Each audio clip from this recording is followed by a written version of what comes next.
कल आपने इस कहानी का पहला भाग सुना। आज हम इस कहानी का दूसरा भाग लेकर हाजिर हो रहे हैं। कल आपने सुना था कि मुकेश और आरती में कैसे झगड़ा शुरू हुआ। आज आप सुनेंगे इस कहानी में आरती और मुकेश के बीच की दूरियां कैसे समाप्त हो गईं। उन्होंने क्या क्या किया और क्या उपाय किए। दोस्तों, इस कहानी में सुनेंगे कि शनि महाराज की मनुष्य पर महादशा चल रही हो। वह अपनी महादशा को किस तरह से, अपनी परेशानी को किस तरह से दूर कर सकते हैं और फिर से अपने जीवन में खुशियां ला सकते हैं। जय शनिदेव महाराज। अब कहानी को शुरू करते हैं। ठीक है, नहीं तो इसके बारे में कभी भी बात नहीं करूंगी और मुकेश की जिंदगी से हट जाऊंगी। दोनों के प्यार को ग्रहण लग चुका था। आज 7:30 काल ने आरती को अपनी गिरफ्त में ले लिया।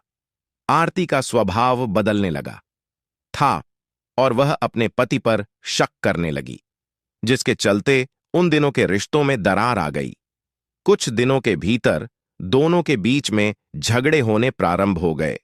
मुकेश आरती को समझाने की बहुत कोशिश कर रहा था, लेकिन आरती के दिमाग में वही मैसेज घूम रहा था और मुकेश की किसी भी बात पर अब आरती को भरोसा नहीं था।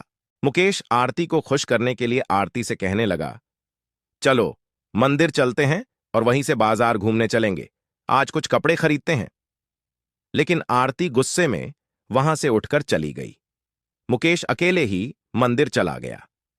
मुकेश को दोबारा वही बाबा मंदिर की सीढ़ियों में फिर से दिखाई दिए। मुकेश हाथ जोड़कर बाबा के सामने जाकर खड़ा हो जाता है। बाबा कहते हैं, बेटे, तुम्हारे जीवन में संकट दिखाई दे रहा है। बाबा बोले, बेटा तुम ठीक हो। मुकेश कई दिनों से आरती से परेशान था। वह बाबा के सामने बैठकर अपनी समस्या बताने लगा। हालांकि बाबा काजल के 7.5 योग के बारे में पहले से परिचित थे, इसलिए वह मुकेश को आरती के ऊपर आए हुए संकट के बारे में बता देते हैं और कष्ट से मुक्ति होने लिए उपाय बताते हैं। बाबा कहते हैं कि तुम्हारी पत्नी को शनि भगवान की विशेष पूजा करनी चाहिए, जिसके बाद वह सामान्य स्थिति में आ जाएगी। उन्होंने बताया कि तुम्हारा 7.5 योग चल रहा है, इसलिए तुम्हारे जीवन में चिंता बनी रहती है।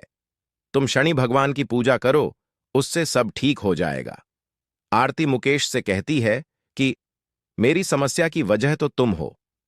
मुकेश पूछता है, कैसे? लेकिन आरती बात को घुमा देती है। मुकेश अपनी पत्नी से कहता है कि तुम हर शनिवार को शनि भगवान की पूजा करनी शुरू कर दो, लेकिन आरती पूजा करने को मना कर देती है और गुस्से में कहती है, तुम मुझे किसी भी काम को करने के लिए मजबूर मत करो। मैं इन सब बातों पर विश्वास नहीं करती। मुकेश को समझ में नहीं आ रहा था कि वह अपनी पत्नी को शनि के प्रकोप से कैसे बचाए, और फिर मुकेश शनिवार को मंदिर गया और बाबा को ढूंढने लगा है। लेकिन बाबा वहां से जा चुके थे। अगले शनिवार को ही यह आएंगे। मुकेश के पास तब तक का वक्त नहीं था, क्योंकि वह समझ चुका था कि अगर यह सब ठीक नहीं हुआ तो आरती और उसका रिश्ता टूट जाएगा। वह आरती से बहुत प्यार करता था। वह उसके बिना जीने की कल्पना भी नहीं कर सकता था। मुकेश मंदिर में पुजारी जी से बाबा के बारे में जानकारी ली, लेकिन पुजारी जी को बाबा के बारे में कुछ पता नहीं था। वह बाबा ने कहा, बेटा मैं यहां सुबह से आता हूं, लेकिन मैंने आज तक किसी बाबा को सीढ़ियों पर बैठे नहीं देखा। पता नहीं तुम किसकी बात कर रहे हो। मुकेश को 2 बार बाबा को मिल चुके थे। वह शनि भगवान के सामने हाथ जोड़कर कहता है, हे प्रभु, मुझे बाबा से मिलना है। और इतना कहते ही मुकेश मंदिर से नीचे उतरने लगता है। अचानक सीढ़ियों पर उसके सामने बाबा प्रकट हो जाते हैं और उसे एक शनि भगवान की मूर्ति देते हैं और कहते हैं, इसे अपने घर में रख लेना और इन्हें तेल से स्नान कराना, तुम्हारा कल्याण होगा। और इतना कहते ही बाबा अचानक मुकेश के सामने से ओझल हो जाते हैं। मुकेश को समझ जाता है, यह कोई साधारण बाबा नहीं, यह स्वयं शनिदेव भगवान है। मुकेश अपने घर पहुंचकर शनि भगवान की मूर्ति स्थापित कर देता है। मुकेश जैसे ही वह मूर्ति को तेल से स्नान कराता है, आरती पीछे से आकर जोर जोर से चिल्लाने लगती है और कहती है, खुद चरित्रहीन होकर ये ढोंग मत करो। अपनी गलती छुपाने के लिए तुम शनि भगवान का सहारा ले रहे हो।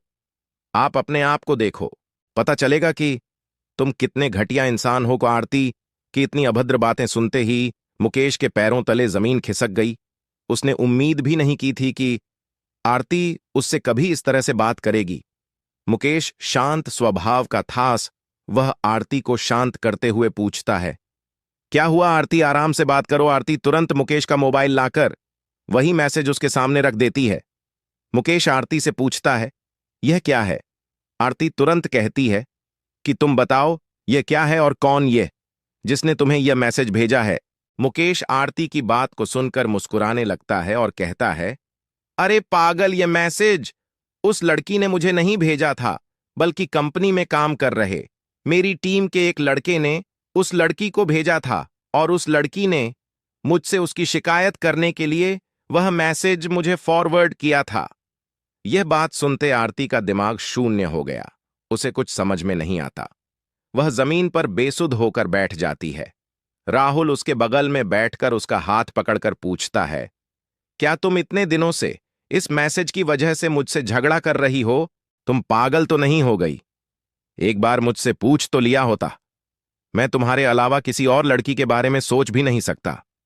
आरती जोर जोर से रोने लगती है और मुकेश के गले लग गई, अनजाने में ही सही। लेकिन शनि भगवान की कृपा से आरती को 7.5 योग से छुटकारा मिल गया। दोनों के जीवन में फिर से खुशियों को न्योता मिल गया। शनि भगवान के विराजमान होते ही दोनों के बीच झगड़े की वजह ही समाप्त हो गई और उनके जीवन में खुशियों ने फिर से दस्तक देना शुरू कर दिया था और दोनों के जीवन के कष्टों की समाप्ति हो गई। दोस्तों, इस कहानी से हमें यह शिक्षा मिलती है कि हमें किसी को भी अनजाने में ही सही, लेकिन किसी का दिल नहीं दुखाना चाहिए।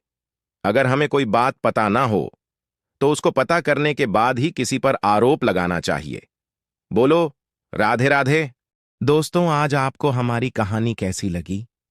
कमेंट में जरूर बताएं।